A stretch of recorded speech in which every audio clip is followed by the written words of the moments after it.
नमस्कार, मेरे इस व्लॉग में आपको लेके जाने वाली हूँ मैं बीच। मगर देखिए वहाँ जाने से पहले मुझे क्या मिला। मुझे मिली है ये इमली। ये एक तरह की इमली है और मलयालम में इसे पुली बोलते हैं।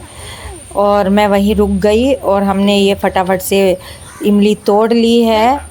इकट्ठी कर रहे हैं, सब्जी में डालेंगे, स्वाद बढ़ाएंगे। मगर हमसे तो इन छोटे उस्तादों ने छीन ली और ये यहीं पे इनको खाने वाले हैं। और दिखाने वाली हूँ मैं आपको। देखिए यहाँ का रास्ता।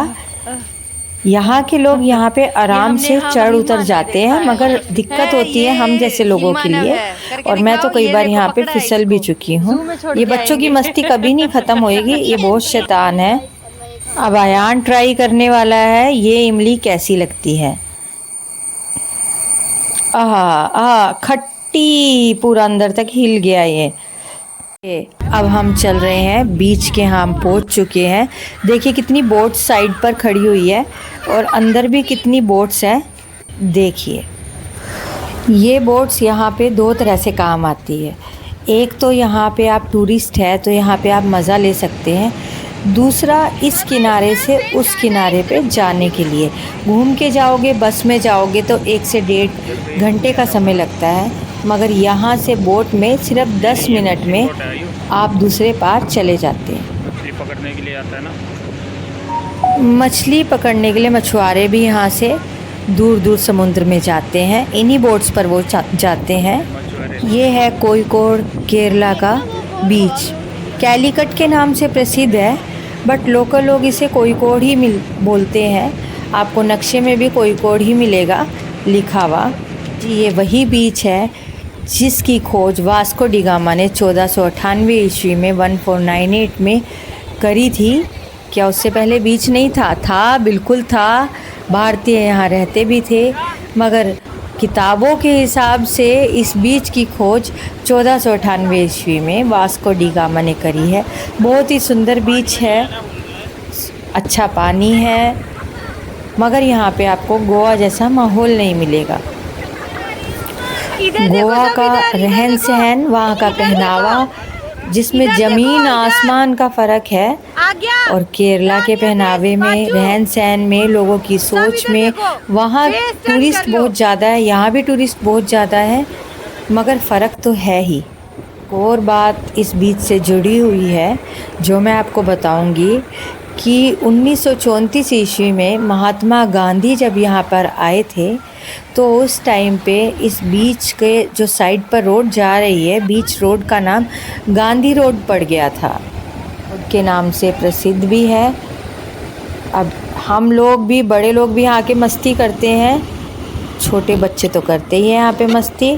तो चलिए मैं भी शुरू हो गई हूँ छोटे उस्तादों के साथ। जी हाँ, केरला में एक बार पहले भी आई हूँ। नेशनल खेलने के लिए आई थी त्रिवेंद्रम में, मगर ये है कैलीकट और मैं यहाँ पे कई बार आ चुकी हूँ। जब हम छोटे थे तब फ़ोन का, फ़ोटोग्राफ्स का ज़माना नहीं था, बहुत कम फ़ोटोग्राफ्स होती थी, तो कुछ यादें हम नहीं जोड़ पाए। मगर अब क्यों ना जोड़ें? क्या हमें जीने का हक़ नहीं है? बचपना तो सबके अंदर होता है। हाँ, उम्र के हिसाब से हमें उसमें थोड़ी गरिमा मिक्स करनी पड़ती है बस। मगर मस्ती भी तो ज़रूरी है, एंजॉय करना चाहिए। वक्त का क्या पता कल हो ना हो। और सजेशन मैं आपको दूंगी, अगर आप बीच पे जा रहे हैं, स्पेयर एक ड्रेस ज़रूर रख लीजिए।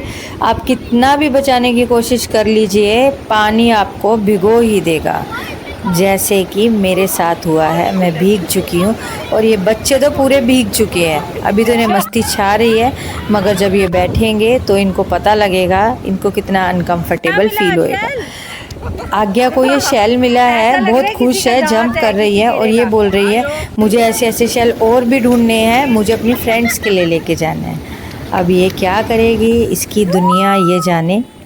मुझे पानी के ज़्यादा अंदर जाने की ज़रूरत नहीं महसूस हो रही है, क्योंकि पानी मेरे पास खुद आ रहा है। और ये बच्चे शुरू हो गए हैं सैंड पे, रेत पे कुछ कुछ लिखना, और पानी आके उसे मिटोए जा रहा है। मुझे बड़ा मज़ा आ रहा है जब पानी आता है और मेरे पैरों को टच करता है और मुझे भिगोता है। आपको भी पसंद आएगा, नेचुरल चीज़ में अलग ही मज़ा होता है। साफ़ सुथरा और अच्छा बीच है। बरसात के मौसम में किसी भी बीच के पास नहीं जाना चाहिए क्योंकि पानी का लेवल ज़्यादा होता है और सिक्योरिटी आपको वहाँ पे जाने भी नहीं देती है। तो जब भी आप बीच के यहाँ जाने की कोशिश कर रहे हैं तो प्लीज़ बरसात के मौसम में मत जाइए, आपको वहाँ पे जाने भी नहीं देंगे।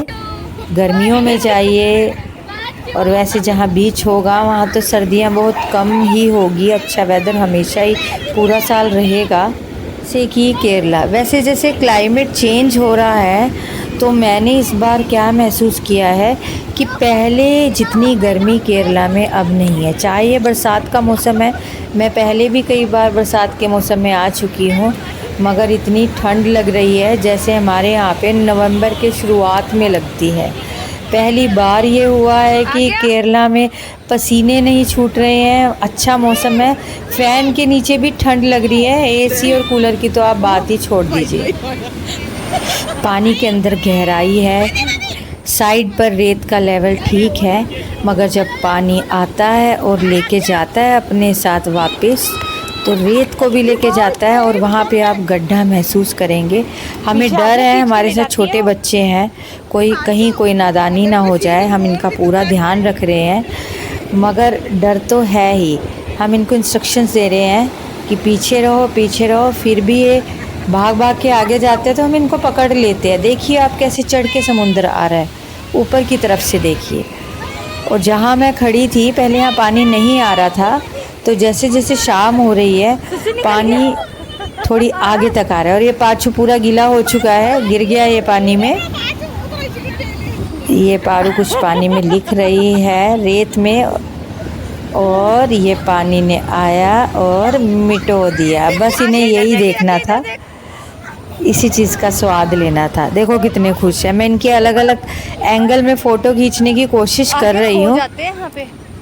अब इन्होंने पकड़ाई शुरू कर दी है, शेल्स जोड़ लिए इन्होंने, और ये देखिए आते आते भी शेल्स उठा रहे हैं। देखिए इसका खजाना, कितने शेल्स इसने जोड़ लिए हैं। ताई जी इसकी मदद कर रही है इसकी।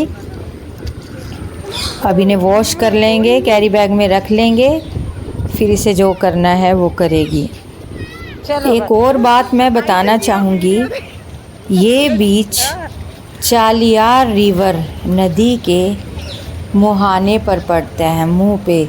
चालियार रिवर इस बीच को टच करती है। इस बीच की ये भी एक खूबसूरत बात है।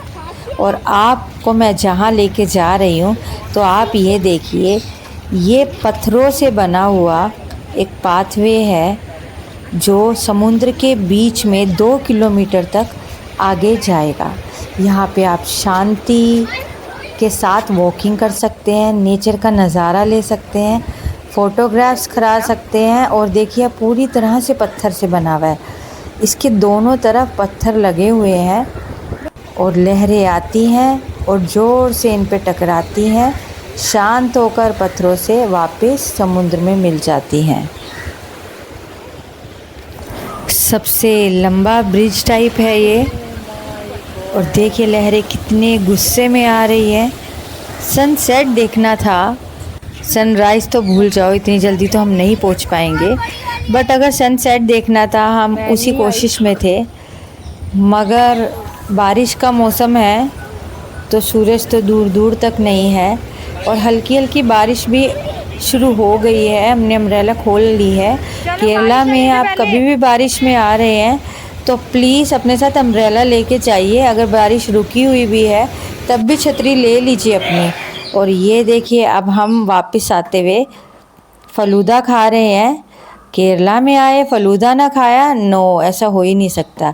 रोज़ का एक फ़लूदा। और ये देखिए कौन सा फ्रूट है यहाँ, लीची का भाई, रंबूटान है, बालों वाली, आप इसको लीची भी बोल सकते हैं। 200 रुपये किलो है, मैं आधा किलो ले लूँगी क्योंकि यहाँ पे आया ये फल नहीं खाया, ऐसा हो नहीं सकता, थोड़ा सा ट्राई तो करना ही चाहिए। मैंने ले लिया है, अब हम घर की तरफ जाएंगे, खाना घर में ही खाएंगे। अब मैं आपको रंबूटान दिखाती हूँ कैसा होता है। ये रंबूटान है और इसको हम खोलेंगे तो ये पूरा लीची की तरह है। इसका बीज मैं दिखाती हूँ, इसका बीज ऐसा दिखता है, ओरिजिनल लीची से थोड़ा अलग।